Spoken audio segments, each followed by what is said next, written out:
Nadreen अस्सलाम वालेकुम। आपकी खिदमत में एक नई वीडियो के साथ आपका मेज़बान हाज़िर है। नादरीन, मुस्लिम लीग काफ का लोटा है तारक बशीर चीमा, ये फ़याज़ुल हसन चौहान से भी बड़ा बदतमीज़ है। इसने कल असम्बली में ज़रताज गुल, जिसका तल्लुक पीटीआई से है, उसके साथ बड़ी बदतमीज़ी की और बहुत ही गंदी ज़ुबान इस्तेमाल की। आज इसने वही रवैया इस्तेमाल किया सहरा बानो के साथ। सहरा बानो जो कि एक बहुत ही दलेर और बाहिम्मत खतून है, जिसका जीडीए से तल्लुक है, लेकिन सहरा बानो ने इसको वो अशर किया कि बिल आखिर रोने पे आ गया। नादरीन, वीडियो मुलाज़ा फरमाएं, फिर इस पर मुकम्मल तफसील आपके सामने रखते हैं। आइंदा अगर बात करेंगे तो सोच समझ के अपनी आंख नीचे करके ये भावलपुर जा आप अगर के डिस्टर्ब करेंगे दोबारा इस रवैया समझा दीजिए कि इस तरफ आंखें करके ये वाले अल्फाज नहीं होंगे। इससे बड़ी बेगैरती नहीं हो सकती। ये बात फिर असेंबली तक नहीं रहेगी, असेंबली के बाहर मैं ये बात करूंगी कि मैं बोल रही हूं। तुम्हारी तकलीफ अभी दूर करता हूं। ये चोर की दाढ़ी में शतीर है, इनका नहीं है, ये पूरा शतीर है। इनको पता है कि जब अगर इस तरह की गुफ्तगू शुरू, मेरे भाई मैं अभी भी कोशिश करूंगा कि आपको मैं कोई डायरेक्ट तकलीफ ना पहुंचाऊं, इसलिए आप प्लीज यार प्लीज जरा खुदा के लिए यार कहते हो तो मैं बैठ जाता हूं। ये इनको इन सब को जो पुराने लोग हैं ना, मैं जनाब स्पीकर इतना जानता हूं कि इनकी सोच हो। अभी दूर करता हूं तुम्हारी तकलीफ, नहीं प्लीज आप इस तरह डिस्टर्ब करेंगे, मैं उनको टाइम देती रहूंगी। आप अगर डिस्टर्ब करेंगे मैं उन्हें टाइम देती रहूंगी। आप क्रॉस टॉक ना करें, सीनियर पार्लियामेंटेरियन है। इसके अलावा ये भी बात हुई कि जी फलां जगह पे, इस जगह पे इतने अरब का नुकसान हुआ, उस आदमी ने इतने अरब कमा लिए, इस जगह पे ये हुआ। लेकिन थोड़ा सा अगर अपने हम गिरेबान में झांके थोड़ा सा, तो मेरे ख्याल में पंजाब के लूले लंगड़े बहते गूंगे को पूछ लेंगे ना, तो वो आज भी उस्मान बुज़दार को नहीं भूला। अगर आप केपीके के लंगड़े लूले गूंगे बहरे को पूछ लेंगे तो वो आज भी महमूद खान को नहीं भूला। ये किसकी चॉइसेस थी? ये किसकी चॉइसेस थी? किसने उनको पंजाब पर मुसल्लत किया? किसने महमूद खान जैसे आदमी को केपीके पर मुसल्लत किया? ये वही आदमी है जो आज अडियाला में बैठा होकर बड़ा इनोसेंट है। He is very innocent of the highest grade. वो कह रहा है जी मेरे से जुल्म हो रहा है, मेरे साथ ज्यादती हो रही है, और पंजाब को जिस बेदर्दी से लूटा गया, पंजाब के साथ जिस बेदर्दी के साथ खिलवाड़ हुआ, मैं समझता हूं कि वो हिसाब इनको देना पड़ेगा। और वो हिसाब इंशाअल्लाह ताला पंजाब की आवाम, इस मुल्क की आवाम इनसे ले भी रही है। ये उस फेट को पहुंचेंगे, ये इनकी भूल है। अभी आतिफ खान साहब मेरे लिए इंतहाई काबिल एहतराम है, वो अभी यहाँ पर तकरीर बड़ी अच्छी बातें की उन्होंने, मैं समझता हूँ, लेकिन उन्होंने चंद बातें ऐसी की कि जिसका जवाब देना मैं ज़रूरी समझता हूँ कि बड़ी अच्छी बात है कि रिकन्सिलिएशन होनी चाहिए। रिकन्सिलिएशन के बगैर इस मुल्क ने आगे नहीं बढ़ना जनाब स्पीकर। लेकिन रिकन्सिलिएशन किसने करनी है? रिकन्सिलिएशन जिन्होंने करनी है वो कह रहा है मैं सियासतदानों से बात नहीं करूंगा, मेरे साथ बात करनी है तो आर्मी चीफ करे, मेरे साथ बात करनी है तो आर्मी के सीनियर ऑफिसर्स करें। अब मुझे नहीं समझ लग रही, मुझे एक वाकया याद आ गया, अगर आप इजाजत दें। ये चूंकि बजट पे कोरम पूरा करवाया करते थे जनरल फैज साहब, वो बजट पे कोरम पूरा होता था तो एक बजट पे इधर असद कैसर साहब नहीं बैठे हुए, आमिर डोगर साहब बैठे हुए थे। ये इस बात की गवाही देंगे, एक खाना रखा गया प्राइम मिनिस्टर हाउस में कि सुबह बजट की अप्रूवल होनी है, और आज मैंने इसको Noor Alam you were there I suppose, उनसे नहीं बात करेंगे। नहीं वो मैं इसलिए मैं गवाही ढूंढ रहा हूं। असद कैसर साहब मेरे घर पे तशरीफ लाए, हमने इनकार किया कि हमने इस खाने में शामिल नहीं होना, and there were legitimate reasons for that.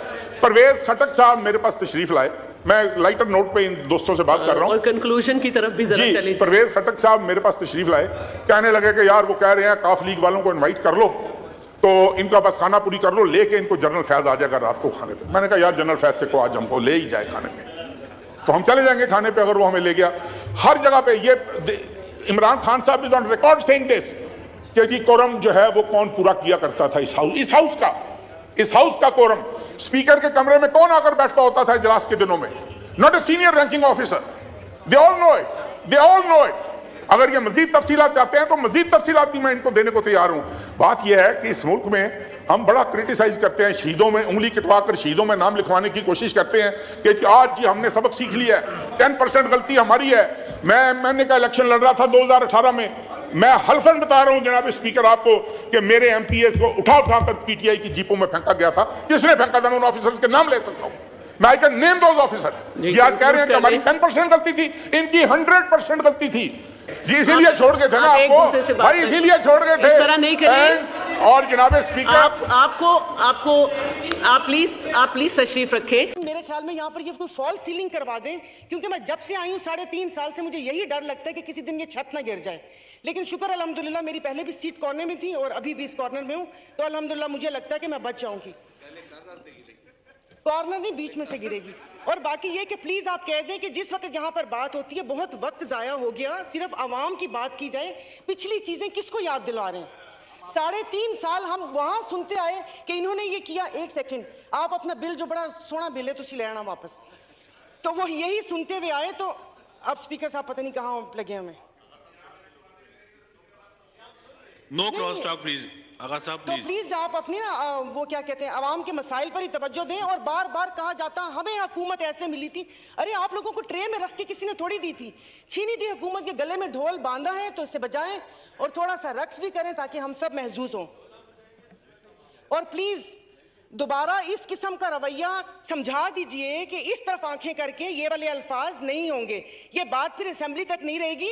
Assembly के बाहर मैं ये बात करूंगी कि मैं बोल रही हूं यहाँ पर 99 नामों के नीचे कि थोड़ा समझ के, वो उनकी पार्टी के गुलाम पीछे नहीं बैठे हुए, मेरी अपनी पार्टी है। तो दोबारा आइंदा अगर बात करेंगे तो सोच समझ के अपनी आंख नीचे करके ये उनको प्लीज बता दीजिएगा। और दूसरा ये कि मॉडल टाउन क्या, इतनी इसमें ऐसी कौन सी है जो जाके इनके दिल के ऊपर लग जाती है?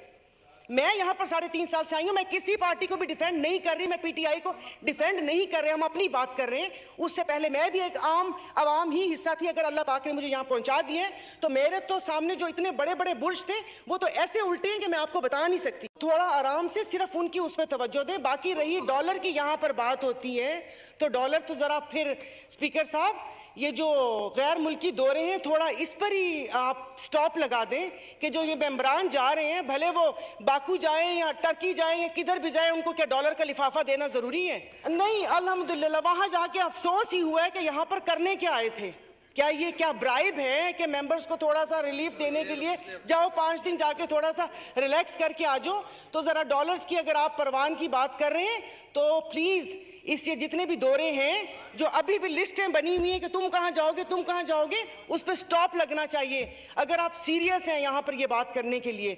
और मेरे बार बार दोबारा ये कह रहे हैं कि यहाँ पर पार्लिमानी वजीर बैठे हुए, आप अपनी क़यादत से बात करें। ये वाला रवैया नाकाबिले बर्दाश्त है और दोबारा ये बर्दाश्त। नादरीन आपने वीडियो मुलाजा फरमाइए। नादरीन तारक बशीर चीमा जिसमें सेंस नाम की चीज़ नहीं है, और देख लें कल इसने जरताज गुल साहिबा के साथ बदतमीज़ी की और आज सहराबानों के साथ। नादरीन जब तक इस तरह के जैल लोग इस कौम पर मुसल्लत रहेंगे तो ये मुल्क कभी भी तरक्की नहीं कर सकता। लेकिन नादरीन मैं सहराबानों की जरूरत को सलाम पेश करता हूँ जिन्होंने इस लोटे को एक हकीकी एना दिखाया। लेकिन इन ज़ालिमों को कोई फ़र्क नहीं पड़ता, ये ज़बरदस्ती एक मैंडर चुरा कर कौम पर मुसल्लत हो गए हैं और बड़ी बड़ी बढ़ के मारते हैं जिस तरह आवाम ने इनको मुंतखब किया। और नादरीन आपने ये वीडियो मुलाजा फरमाइए। इस वीडियो के बारे में और खुसूसन तारक बशीर चीमा के बारे में आपकी क्या राय है? वीडियो के कमेंट सेक्शन में अपनी कीमती राय दीजिए और अगली वीडियो तक अपने मेज़बान को दीजिए इजाज़त। अल्लाह हाफिज़।